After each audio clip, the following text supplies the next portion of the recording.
Recently, I spoke to a few friends of mine who happen to be aspiring entrepreneurs who are planning to launch new businesses next year, and were inquiring about how to promote it on social media, but without doing so on video because they don't really like that sort of thing. I told them I had the perfect solution. Start with a podcast. Now, they were a little concerned about what all went into it, so I explained to them how Spotify for podcasters makes it simple, as you can record, edit, schedule, and grow your community all from your phone or from your computer or whatever else you want to use. Plus, if they wanted to monetize it, Spotify will even go out and find them advertisers. And the craziest part is, they do all this for free.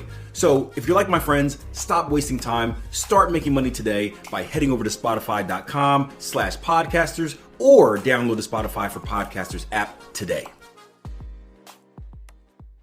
Hey gang, a lot to talk about in today's episode. We're going to talk about the importance of having patience in different elements of your trading, specifically waiting for your trade entry.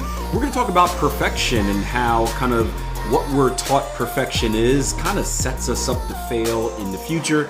And we're going to talk about the hidden liabilities that come with trading. So we're thinking about your trading as a business and how with most business, there's going to be income and there's going to be expenses as well. So hope you guys enjoy. As always, before you do, hit that like button, support the show, leave me a rating or a review if you haven't done so already, and let's hop into it. But there's no solidified signal yet that says this thing is likely to reverse. So this is the difference between rookie traders and experienced traders. Rookie traders will get impatient. They'll see this. They'll be like, oh man, lost some momentum. RSI is oversold. I got to sell. And they'll be like, I'm going to wait. And then like 5 minutes later, be like, I don't want to miss it. And they'll sell, right? And then what do you think price action will do? It'll go straight up in the air, right? That's what always happens, right? Like, damn it. Patience, right? Patience. Paint the fence, right? Paint the fence. Wait for your signal. This is why it's important to have a trading plan. Right? IPDE, identify, predict, decide, right? The decide part of your trading plan tells you exactly what you need to get into a trade. So if Brendan's looking at this and Brendan's like, hey, I like this setup, Akil, but I require a lower low, lower close. All Brendan has to do is look at the chart and be like, is there a lower low, lower close on the chart? Yes or no? And if there isn't, Brendan can't take the trade. He technically can take the trade, but he can't take the trade within his rules. And then the next part is having the discipline to follow your rules, but that's a whole different story. So this is the section where you wait. You see this thing. You know you've got time. You wait. You wait until price action gives you your signal. And the hard part is, guys, and this is trading, sometimes it won't. Sometimes you're waiting here. And man, I've had trades, literally, I'm a swing trader, right? I've had day trades where I've waited for hours, which hours on a 5-minute chart seems like an eternity. Dude, I've waited, and you've seen this on Euro Yen this year. I've waited weeks for entry signals on swing trades. Weeks. Coming in every day, waking up out of my bed every morning, hopeful that something has occurred, only to see nothing. That sucks, right? It sucks. But that's the price of being disciplined. That's the price of being disciplined. And I can tell you this, because I've done a lot of dumb stuff in my trading career. The price of being disciplined is a lot cheaper than the price of making mistakes. Trust me on that. Trust me. So wait, be patient, keep it on your pre-market checklist, observe it every hour, 4 hour, whatever your deal is. If the market gives you what you want, you take it. If it doesn't, you leave it alone. There are other opportunities out there. There are other fish in the sea.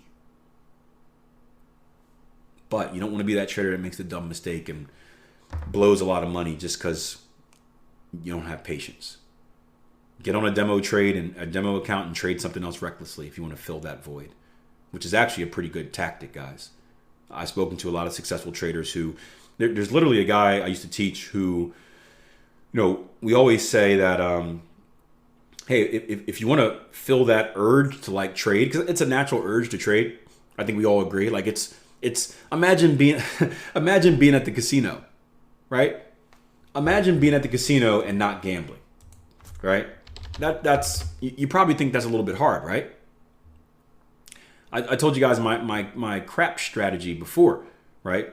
So I used to be a reckless gambler. No, I wasn't a reckless gambler. Like reckless in the sense, like, not that I was going there and wasting all my money. Right? I was very disciplined. I go to the casino for a certain amount of money, and once that money was gone, I left. Like, I didn't bring any ATM cards or anything like that. I'm pretty disciplined in that sense. My friend, I can't speak the same for him, but I was reckless in the sense that I would gamble with no rules. So I would go play roulette. I would go play blackjack. I would go play craps, and with no rules. And I would just go there and lose money because the casino has the edge, and eventually the casino wins, and I would win a little bit, and I'd give it all back, right?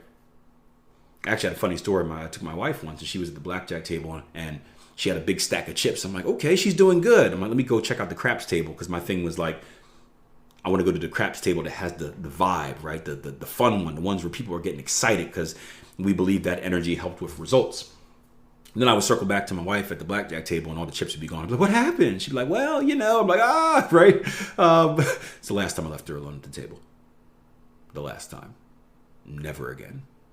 But I used to play craps, and I would just recklessly do random things, right?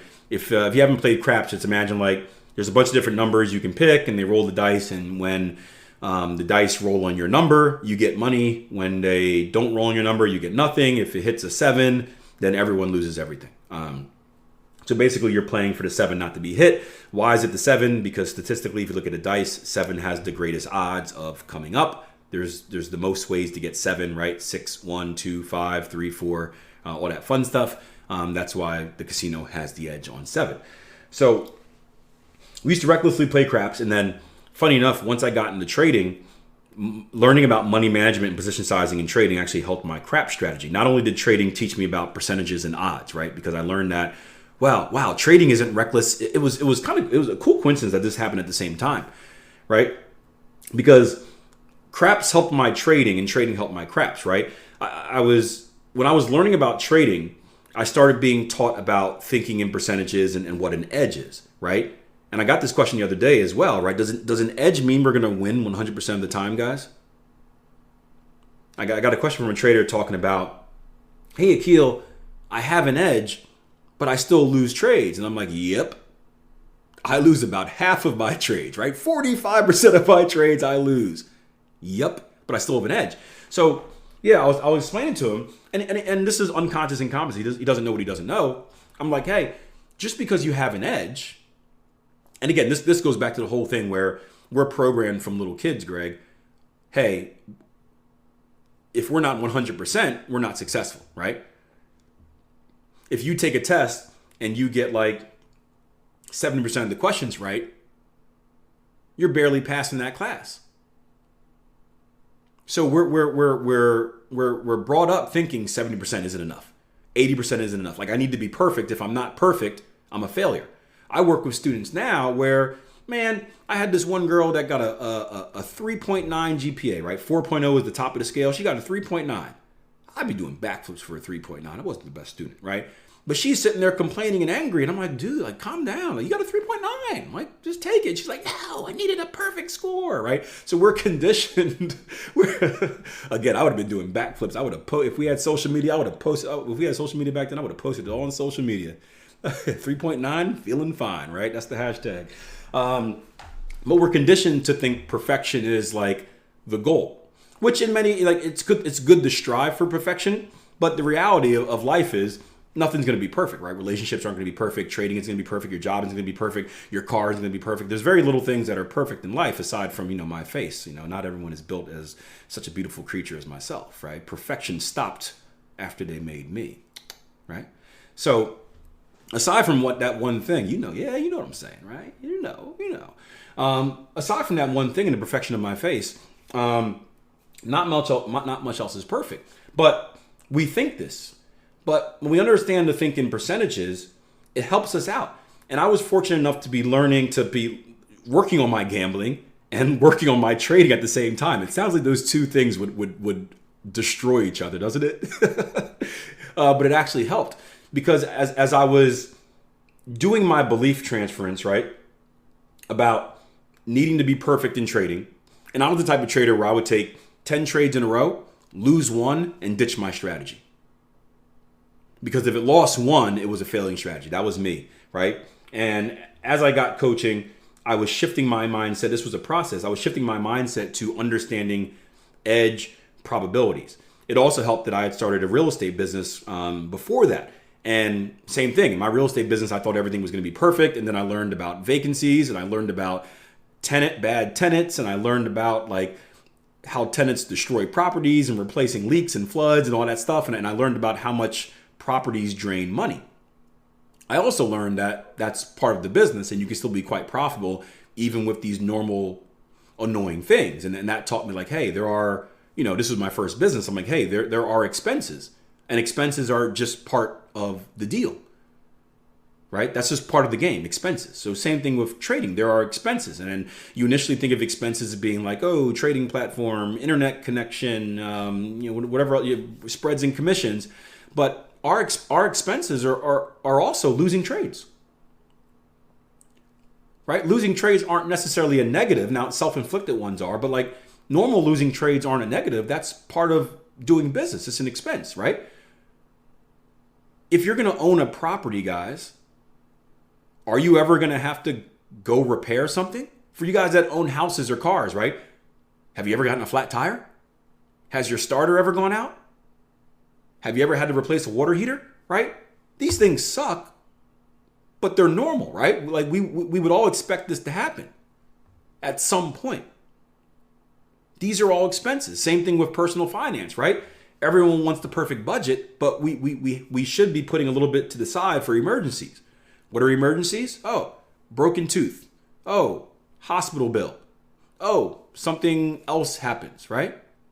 So like, these are part of the plan. These aren't, I don't want to say that they're emergencies, but these should be expected. So in trading, losses should be expected. And as I learned about the edge, and as I started looking at like my numbers and stuff like that, it gave me a better understanding of kind of the liabilities that come with trading, where, hey, I'm going to have to pay for these losses, right? And I need to become comfortable paying for these losses as long as my wins outweigh them. And that helped shift my mindset. And it was fortunate enough at the same time I was gambling, and it made me think about that as well, where I need to have a smarter approach to gambling. I don't need action. I need to be patient and wait for my setups. So instead of going to the casino and just like wildly throwing money at every table I found, we developed an approach for craps where we found the numbers that gave us the greatest edge. Right? Aside from the casino's edge. The casino has the greatest edge. We found the numbers that gave us the second greatest edge. And we implemented a strategy to, one, take advantage of these edges. And then if we were fortunate enough to take advantage of those edges, then go for home runs. So if you want to relate that to trading, imagine like Adam shooting for a trend continuation trade and him trading multiple positions, where the first part of that position covers his risk. Once price has moved to a certain level, he reduces his risk to break even, puts a little bit of money in his bank to cover for whatever losses he took before, and then he holds a partial position on to go for the home run. And Adam's doing this over and over again, shooting for that one big trend continuation trade. And ideally, the results are loss, cover for loss, cover for loss, break even, maybe small profit, and then every once in a while, boom, big home run trade, and that's where Adam makes his bank, right? That was the same approach that we took in craps, and it took being patient. It took sitting there and just waiting for hours, right? 3-4 hour games, just waiting, not doing anything dumb, and then when that opportunity came, fully taking advantage of it. We have our 830 unemployment claims and GDP coming out right now. And that's why you're seeing price move. But that massively helped my trading as well, because as my gambling improved, again, this sounds like the weirdest conversation ever, but as my gambling improved, I started noticing the parallels where I'm like, well, trading is the same way for me. I need to be patient. I need to be disciplined. My edge are these specific numbers. I don't need to get suckered into doing these other bets that are 30-1 that kind of take your money away. And the dealers they knew exactly what we're doing. The dealers would hate us because the dealers know that we were playing the right way, the mathematical way. But in trading, I need to avoid getting suckered into these other bets, these side bets. I need to know my edge, know my plan, stick to my plan, execute my plan, not execute anything that's out of my plan, and then implement a money management strategy to take advantage and basically, increase my profits as I go on. And that was the big part of it. Once we're making money, how can I exponentially increase that? The same way we do it for our smooth ratio money management sheet, where it's like, hey, how can I up my position size to take more advantage of what I'm doing? So that patience was key in both. So, lots of long rants for you guys this morning. Sorry, can you tell I've been off for a day? Hope you enjoyed the episode. Just a reminder, we have a live trading workshop fully online coming up at the end of October. We're looking at October, I believe, 24th, 25th, and 26th. I'll shoot some sign-up sheets out for you in the future if I haven't done so already. But clear your calendars for those 3 days, a 3-day online workshop where we're going to do live presentations, teach you everything we know about trading, and answer any questions that you guys have. So hope to see you there. www.tier1trading.com is the website. And thank you once again for enjoying another episode of the Trading Coach Podcast.